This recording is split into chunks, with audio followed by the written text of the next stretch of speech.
এটা আমাদের পুরনো ঘর, মানে এই ঘরটার বয়স অ্যাপ্রক্স 30 বছর হবে। বেসিক্যালি এই ঘরটাকেই ভাঙা হবে। এই ঘরটা বন্যার সময় জলের নিচে ছিল। ঠাম্মা বলছে এই ঘরের উপর নাকি সাপ ছিল বন্যার সময়। জায়গাতে একটা আমাদের উনুন করা আছে। আমাদের আগে খাটটা থাকতো এই জায়গাতে, এই যে সেইটুকুতে খাট থাকতো, আর ওই জায়গায় জানলা ছিল। এই জায়গাতে একটা জানলা ছিল। আমি জানলা সাইডে শুতাম, বোন মাঝখানে আর মা এই সাইডে। Hey guys, good morning and welcome back to my channel for a new vlog. আর এখন মোটামুটি 10:30 বাজে, আর আমি ঘুম থেকে উঠে খাওয়া দাওয়া সমস্ত কিছু কমপ্লিট করে নিয়েছি। এখন একটু বেরোবো, অনেকগুলোই কাজ আছে আজকে। প্রথমত সেলুনে যেতে হবে, চুলদারিগুলো অনেক বড় হয়েছে। সেকেন্ড কাজ হচ্ছে স্কুটিটাকে শোরুমে নিতে হবে, সার্ভিসিং করাতে হবে। আমি পরশুদিন যাচ্ছি একটা জায়গাতে ঘুরতে, এবং স্কুটিতেই যাব মোটামুটি 150 থেকে 200 কিলোমিটার। সেই জন্য গাড়িটাকে ভালো করে সার্ভিসিং করাতে হবে। তার আগে এখন আমি তোমাদেরকে দেখাবো আমার বাড়িটা ভালো করে ঘুরে, মানে আজকের ব্লগে আমার বাড়িটা তোমরা দেখতে চলেছো। এর আগে আমি একটা ব্লগে আমার বাড়ি দেখিয়েছিলাম, বাট সেই ব্লগটা অনেক দিন আগে করেছি, এবং আজকের ব্লগটা করব তার অনেক কারণ আছে, সমস্তটাই তোমাদেরকে বলছি। ওকে গাইজ, তোমাদেরকে এবার বলি আজকের ব্লগটা কি কারণে বানাচ্ছি। বেসিক্যালি আমি তোমাদেরকে দেখাই, এখন আমাদের বাড়ি হচ্ছে এটা, মানে আমাদের বাড়ি বলতে পুরোটা নিয়েই আমাদের বাড়ি। এখন তো আমরা এই ঘরে থাকি লাস্ট 8 থেকে 10 বছর, এখনো পুরোপুরি কমপ্লিট হয়নি। জাস্ট প্লাস্টার করা আছে, তার সাথে মেঝেতে পাথর টাইলস গুলো লাগানো আছে।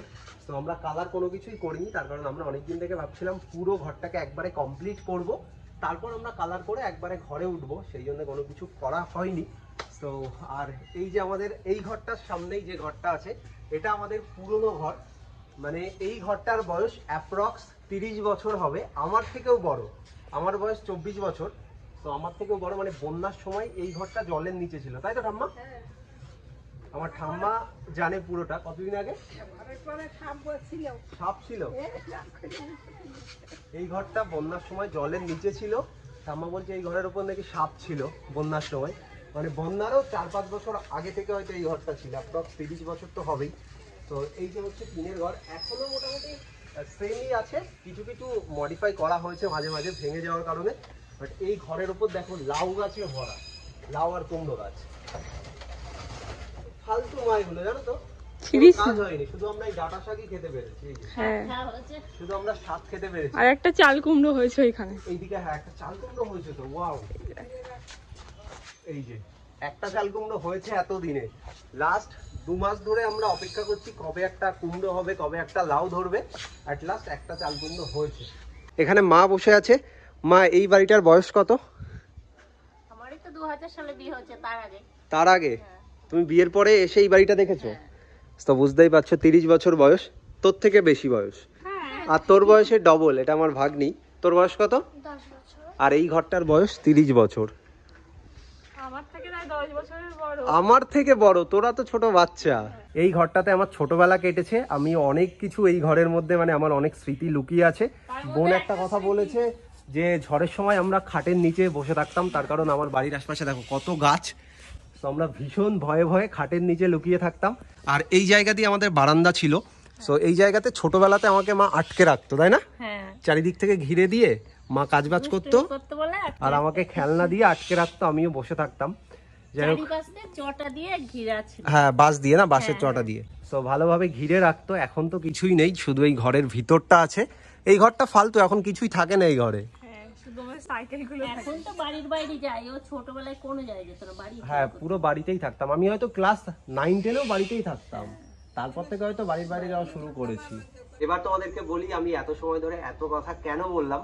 বেসিক্যালি নেক্সট উইক থেকে আমার বাড়ির কাজবাজ শুরু হতে চলেছে। মানে এই যে পুরনো যে ঘরগুলো, এগুলো আর থাকবে না, সবগুলোই ভাঙা হয়ে যাবে, সমস্ত কিছু আমরা পাকা করে নেব। সেই জন্যই এই ব্লগের সাহায্যে তোমাদের সাথে আর কি আমি সমস্তটা শেয়ার করতে পারছি। তার সাথে আমাদের একটা স্মৃতি থেকে যাবে যে আমাদের পুরনো ঘরটা আমরা এই ভিডিওটা যখন ইচ্ছা দেখলে দেখতে পারবো। আর আমি না লাস্ট 1 সপ্তাহ বাড়িতে থাকবো না, আমি এখানে ওখানে যাচ্ছি ঘুরতে, আর অনেক কাজ বাজ আছে। সো পরে আমি আর টাইমই পাবো না, হয়তো এসে দেখলাম সব ভেঙে গেছে, সেই জন্য আজকে ব্লগটা করছি। তো এই ঘরটা থাকবে না, এইটা হচ্ছে আমার মানে অনেক পুরনো স্মৃতি এই জায়গাতে আছে, অনেক অনেক অনেক। ঘরের ভিতরে কিছুই থাকে না, পুরো ফাঁকা। এই জায়গাতে একটা আমাদের উনুন করা আছে, যে উনুনটা কোনো কাজের না, জাস্ট নামেই উনুন করা। বাই চান্স যদি কোনোদিন গ্যাস শেষ হয়ে যায় তখন রান্না হয়। যদিও আমাদের 2টো সিলিন্ডার অলরেডি আছে, তা বাদে এমনি নর্মাল জিনিসপত্র রাখা আছে। আমাদের আগে খাটটা থাকতো এই জায়গাতে, এই যে এইটুকুতে খাট থাকতো, আর ওই জায়গায় জানলা এই ছিল, জায়গাতে একটা জানলা ছিল। আমি জানলার সাইডে শুতাম, বোন মাঝখানে আর মা এই সাইডে। মনে পড়ে বোন ছোটবেলার কথা? হ্যাঁ আমি বারবার শুধু খাটের থেকে পড়ে যেতাম। বোন কোনোদিনও এই জানলার সাইডে শোবেই না, কোনোদিনও শুতে চাইতো না। হ্যাঁ। তার কারণ বোনের ভীষণ ভয় করতো, ওর ভূতের ভয় ছিল, জানলা দিয়ে কেউ যদি হাত দিয়ে ওকে বার করে নিয়ে যায়। বাট ছোটবেলাটা কেটেছে অনেক ভালোভাবে, বাট এখন এগুলোকে ভাঙা হবে।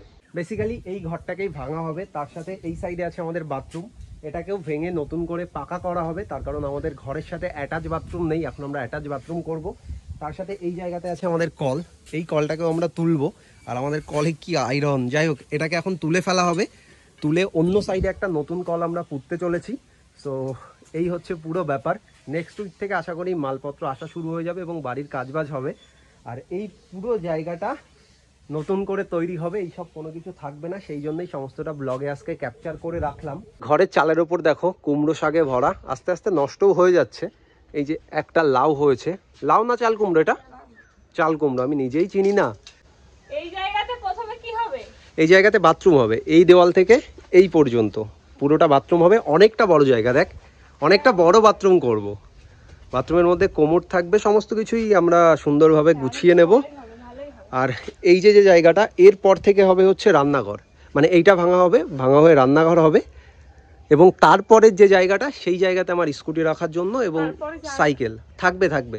স্কুটি আর সাইকেল টাইকেল আমরা রাখতে পারবো মোটামুটি। আর এই যে হচ্ছে আমাদের ঘরের মেন গেট।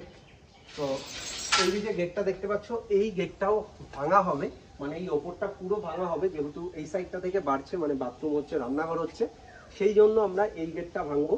ভেঙে মেন গেটটা পুরো এই সব জায়গাতে রাখবো, এই জায়গাতে থাকবে। তাহলে আমরা লম্বা একটা বারান্দাও পেয়ে যাব, তার সাথে আমাদের বাথরুমটা অ্যাটাচ হয়ে যাবে। তা না হলে আমরা যদি বাথরুম এখন করি, আমাদেরকে সেই গেট খুলে বাইরেই আসতে হবে। সেই জন্য আমরা এই গেটটাকেও বড় করে ওই পর্যন্ত নিয়ে নেব। বাথরুমটা এই সাইডে হয়ে গেল, তার সাথে রান্নাঘরেরও একটা গেট থাকবে, দুটোই ঘরের মধ্যে। তোমার রান্নাঘরটা নিয়ে সুবিধা হয়ে যাবে, আর আমাদের প্রত্যেকের বাথরুম। তার সাথে আমরা না বড় বারান্দা পাবো, বড় বারান্দাতে অনুষ্ঠান হলে ঘরেই হয়েছে, ঘরে না, আমরা ছাদে করবো তো না, মানে ছোটখাটো অনুষ্ঠান হলে একবারে সবার বসানো, বড় বারান্দা হয়ে যাচ্ছে। এটা তো হবেই। আর এমনি অনুষ্ঠানের জন্য আমরা পুরো ছাদটা পাচ্ছি তো, আমাদের ছাদ পুরোটা হয়ে যাবে। এখন এই যে যতটা ছাদ আছে ওপরে, ওই যে ছাদ তোমরা দেখতে পাচ্ছ, এই ছাদটা পুরো এই পর্যন্ত চলে আসবে, মানে পুরো আমাদের যতটা জমি আছে ছাদ হয়ে যাবে, আমরা পুরো ছাদটা পেয়ে যাব। যে কোনো অনুষ্ঠান হোক, আমাদের ভিডিও করতে অনেকটা সুবিধা হবে। মোটামুটি এই পর্যন্ত আমাদের বাড়ির গেট হবে, মেন গেট। তাহলে আমরা এই পর্যন্ত যদি গেট পাই, এই সাইডটাতে আমরা পেয়ে যাব আমাদের দরজা, মানে বাথরুমের দরজা, তার সাথে রান্নাঘরের দরজা, পুরোটা অ্যাটাচ হয়ে যাবে। মানে আমরা এই জায়গাতে এসে বাথরুমেও যেতে পারবো, তার সাথে এইদিকে রান্নাঘরেও যেতে পারবো। এই পর্যন্ত গেট হয়ে যাচ্ছে। আর এই কলটাকে তুলে আমরা এই সাইডটাতে লাগাবো প্ল্যানিং করছি, ওই জায়গাতে, কারণ ওই সাইডটাই শুধু একটু ফাঁকা আছে, তা বাদে তেমন জায়গা আর খুঁজে পাচ্ছি না। আর সব থেকে ইম্পর্টেন্ট হচ্ছে সব কিছু কমপ্লিট করে আমরা পাঁচিল দেবো। আমাদের যতটা আর কি জমি আছে পুরোটাতেই আমরা পাঁচিল দিয়ে নিজেদের মতো ঘিরে নিয়ে নেব, মানে সুন্দরভাবে করে নেব, এটুকু ইচ্ছা আছে। অবশ্যই। আমি লাস্ট 2 মাস ধরে অনেক জমি দেখেছি। আমি প্রথমে ভেবেছিলাম আমি কলকাতার দিকে থাকবো, ফিউচারে যাব, 100% আমি যাব। বাট আমি ভেবেছিলাম এখনই আমি একটা জমি কিনে রাখবো, সেই জন্য লাস্ট 2 থেকে 3 মাস ধরে আমি অনেক জমি দেখেছি। কোনো জমি পছন্দ হচ্ছে, কোনো জমি পছন্দ হচ্ছে না। যেই জমিটা পছন্দ হচ্ছে সেটা অনেক হাই প্রাইস, যেই মানে জিনিসটা আমার বাজেটের পুরোপুরি বাইরে। সেই জন্য এখন আমি ভাবলাম যেখানে থাকছি এই জায়গাটা পুরোপুরি কমপ্লিট করে নিই, দেন ফিউচারে করাই যাবে, নো প্রবলেম। সেই জন্যই আমাদের বাড়ির কাজে এখন আমরা হাত দেবো। যদি এখন বর্ষা, সেই জন্য বাবা একটু টেনশনে আছে যে এখন করব কি করব না। মানে কুয়োটা মেন। হ্যাঁ, আমরা তো বড় একটা কুয়োও কাটতে চলেছি, এই জায়গাতে কাটবো বড় করে একটা কুয়ো, পুরোপুরি বাথরুমের, তারপর কলের সমস্ত জল ওর মধ্যেই যাবে। আর বর্ষার সময় না জল উঠে যায় কুয়ো কাটলে। না, অনেকটা আমরা বড় করব তো, মানে আমরা রোদ দেখে কাটতে হবে। যত সময় জল না ওঠে তত সময় বলবো তোমরা খুঁড়তে থাকো, কোনো চাপ নেই। সেইভাবেই হয় কুয়োগুলো মোটামুটি। আমরা মোটামুটি অনেক ইট আনবো, কারণ ইট দিয়ে আমরা পুরো কুয়োটা করব, যা হবে তোমরা ব্লগে দেখতেই পাবে। ওকে, এত সময় অনেক কিছু তোমাদেরকে বললাম, সত্যি কথা বলতে গরমে না কষ্ট হয়ে গেছে। সো আমরা কাজবাজ শুরু করব এবং প্রত্যেকদিন ভিডিও দেওয়ারও চেষ্টা করব তোমাদেরকে। আমি প্রত্যেকবার বলি, বাট আমি জানি আমি ভিডিও দিই না, বাট এবার থেকে বাড়ির কাজবাজ হবে, স্টেপ বাই স্টেপ তোমাদের সাথে শেয়ার করব। তার সাথে মায়ের কি কি ইচ্ছা আছে বলো? আমার একটাই ইচ্ছা, পাঁচিলের গেটটা যেন সুন্দর হয়। হবে, মা বলতে চাইছে আমরা যে পাঁচিলটা দেবো তার মেন গেটটা যেন সুন্দর হয়, হ্যাঁ সুন্দরভাবে করে নেব। ঢুকবো একটা সুন্দর গেট যেন হয়। হট করে ঢুকবো মানে না, রাস্তা থেকে কেউ দেখলে রাস্তা হ্যাঁ থেকে দেখলে বুঝতে না পেরেছি। যা গেটটা সুন্দর। ওকে, সুন্দর একটা গেট আমরা করে নেব।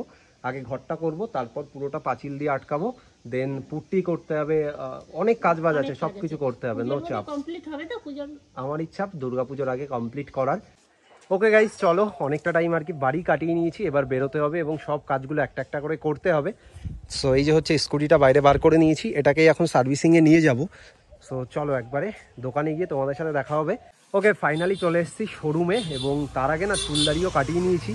আর মোটামুটি আমি 2 ঘন্টার বেশি শোরুমেই বসে আছি, কারেন্ট নেই, সেই জন্য গাড়ির সার্ভিসিং হয়নি। বাট এই জায়গাতে আসার পর আমি দেখছি শোরুমটা পুরোপুরি চেঞ্জ হয়ে গেছে। আমি যখন স্কুটি কিনেছিলাম এই জায়গা থেকে তখন পুরো আলাদা ছিল, আর এখন দারুণ করেছে সিরিয়াসলি। ও কারেন্ট চলে এসেছে ভাই, ভিতরে আসার সাথে সাথে। এত সময় কারেন্ট ছিল না, আমরা জাস্ট ঢুকেছি আর কারেন্ট চলে এসেছে। হ্যাঁ এটাই। এটার জন্যই গাড়িটা পুরো কাঁপছে। দাদা সমস্ত কিছু কমপ্লিট কর, আমরা বাড়ি থেকে আসছি। হ্যাঁ, এখন একটু লট চমচম খাচ্ছি, একটু আগে সিঙ্গাড়াও খেয়ে নিয়েছি, ভীষণ খিদে পেয়ে গেছিলো, সেই জন্য ভাবলাম বাড়ি যাওয়ার আগে একটু খেয়ে নেই। লট চমচম আমার অলওয়েজ ফেভারিট একটা জিনিস, মানে ফেভারিট মিষ্টি। রসগোল্লার থেকে আমার এটাই বেশি ভালো লাগে। খাও দাদা খাও। বাড়ি থেকে বেরিয়েছি সেই সকালে, এখন মোটামুটি 4:30 বেজে গেছে। এখন এসছে একটা সানগ্লাস নিতে। এতদিন আমি যে সানগ্লাসটা ইউজ করতাম, এই যে এইটা, এটা না একটু ছোট ছোট মনে হয় চোখে, সেই জন্য একটু বড় দেখে আমি খুঁজছি। তো আমার সামনে অনেকগুলো দিয়ে দিয়েছে, প্রথমে এটা করি। কেমন লাগছে ভাই? এটাই ভালো। এটা ভালো। উপরের এই যে এটা না থাকলে আমার মনে হয় একটু ভালো হতো। ঠিক আছে, আর একটা দেখি। এটা তুই বলতে পারবি না, পরে আমাকে ভিডিও দেখতে হবে এবং চুজ করতে হবে। দুটো পরেছি, এটাও একটু সুন্দরই লাগছে এটাতে।